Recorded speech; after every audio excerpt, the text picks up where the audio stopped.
Good morning, students. Hope you are fine there. Today we will read about a poem. Now I am 8. यहाँ पे एक बच्चा किस तरह वो छोटे से बड़ा हुआ है वो उसके बारे में बोलता है, बताता है और कह रहा है नाउ आई एम 8. अब मैं कितने साल का हो गया हूँ? 8 ईयर का. तो लेट्स स्टार्ट. पहले हम देखेंगे स्टार्टर किट. इसमें लिखा है work with your partner and tell each other. आपने अपने पार्टनर के साथ और you can take help of your parents, उनके साथ आप, ये आपका होमवर्क है, यू कैन डू दैट. तो इसमें लिखा है when I was 1 I learn to walk. जब मैं 1 ईयर का था तब मैंने क्या सीखा? वॉक. फिर when I was 2 I learn to. जब मैं 2 साल का हो गया तो मैंने क्या सीखा? आप यहाँ पे कुछ भी लिख सकते हो. बोलना, दौड़ना, started playing. तो ये second, third, fourth you have to do with your parents. Now let's start with our poem. यहाँ से हम देख सकते हैं, कह रहा है I was one, not a baby, but a son. जब मैं 1 ईयर का हुआ, मैं बेबी नहीं था, मैं बेटा था अपने पेरेंट्स का, अपनी फैमिली का. ठीक है. I was 2 hiding playing peekaboo. जब मैं 2 ईयर का हो गया हूँ, जब मैं 2 ईयर का था तो मैं क्या करता था? हाइड करता था, छिपना. Playing peekaboo. वो होते हैं ना, अपने चेहरे के सामने दोनों हाथ रखते हैं और एकदम हटाते हैं. छोटे बच्चे उसको देख के स्माइल करते हैं, उनको लगता है कि अभी गायब हो गया, फिर आ गया, गायब हो गया, फिर आ गया. तो वही कह रहा है कि जब मैं 2 ईयर का था मैं क्या खेलता था? Peekaboo. I was 3 growing tall just like a tree.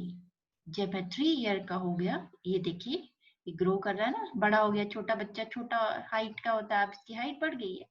तो वही कह रहा है I was 3 growing tall just like a tree. जब मैं 3 ईयर का था मैं पेड़ की तरह बढ़ रहा था.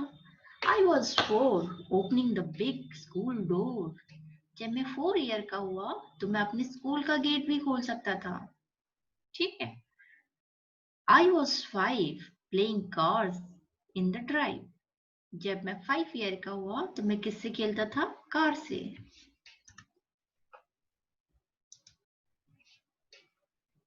I was 6. I was 6. I was 6 telling time on the clock that ticks. जब मैं 6 ईयर का हुआ तो मैं क्या बताता था? टाइम. घड़ी में देख के टाइम बताता था. I was 7 adding 4 to make 11. और जब मैं 7 ईयर का हुआ तो मैं क्या कर सकता था? मैथ्स. जिसमें देखो यहाँ पे इसने एडिशन किया है ना, 7 + 4. आप भी, जब आपको भी आता है ना एडिशन करना, उसी तरह इसको भी आता है. देखो 7 + 4 = 11. Now I am 8 and I can skate. That is great. आप यहाँ देख सकते हो. अब ये कह रहा है मैं 8 ईयर का हो गया हूँ तो मैं स्केट कर सकता हूँ, और जो बड़ी अच्छी चीज है. एक बार हम वापस इस पोएम को फिर से पढ़ेंगे, बहुत मजा आएगा. I was 1 not a baby but a son. I was 2 hiding playing peekaboo. I was 3 growing tall just like a tree.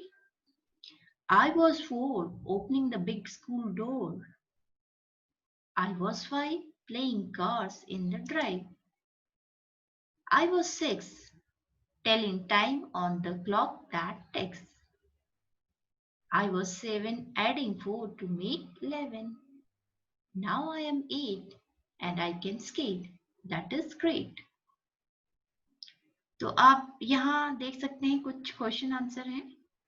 Answer the following question. How old was a child when he learn to skate. वो किस as में उसने skating सीखी थी? वो as थी 8. ठीक है, यहीं पे लिखा हुआ है इसका answer. How old was a child when he started going to school. जब वो स्कूल जाता शुरू करता है, वो किस एज का था? जब उसने बोला था मैं गेट भी खोल सकता हूँ स्कूल का. That is 4. How old was a child when he could tell time on the clock? वो कितने साल का था जब वो टाइम बता सकता था घड़ी में, दैट इज 6। अब यहाँ से मैंने इस साइड का किया हुआ है आपके लिए, इस साइड का विल बी योर होमवर्क। आपको find from the poem words that rhyme with the given numbers and another rhyming word of your own.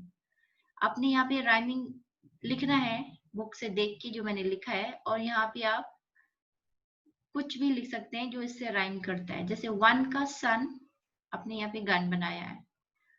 2 Wu, 3 tree, 4 door, यहाँ पे okay, 5 drive, 6 ticks,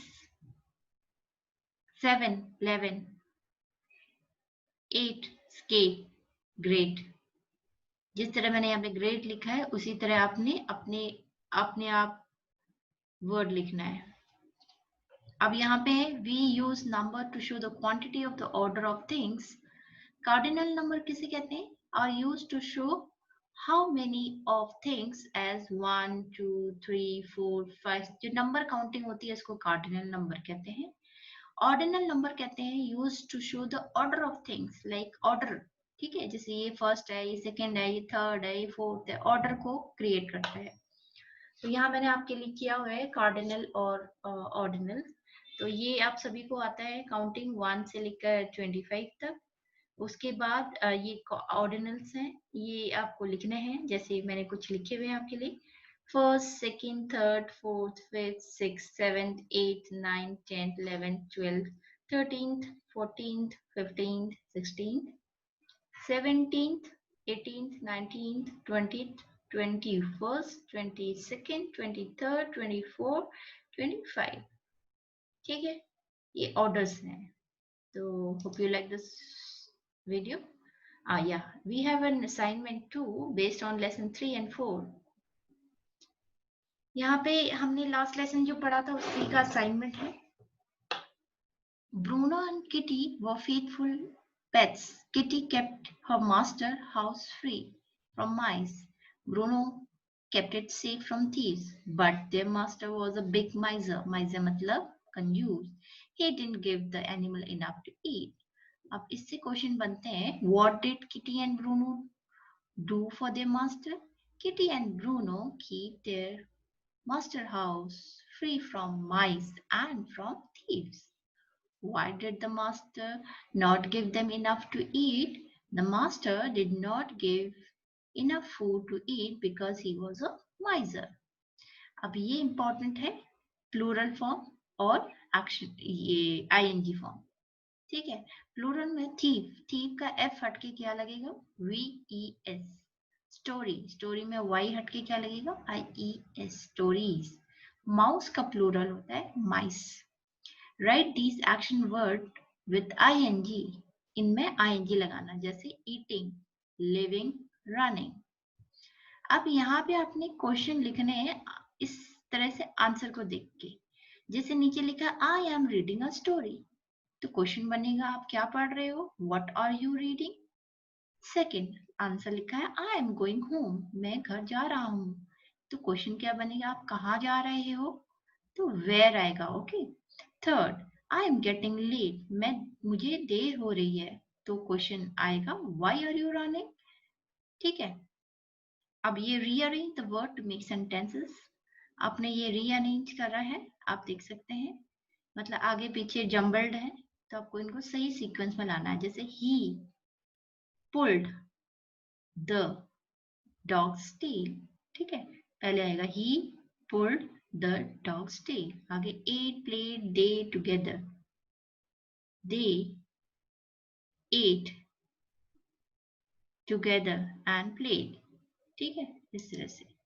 Okay student, thank you, hope you like this video. Till then, bye bye.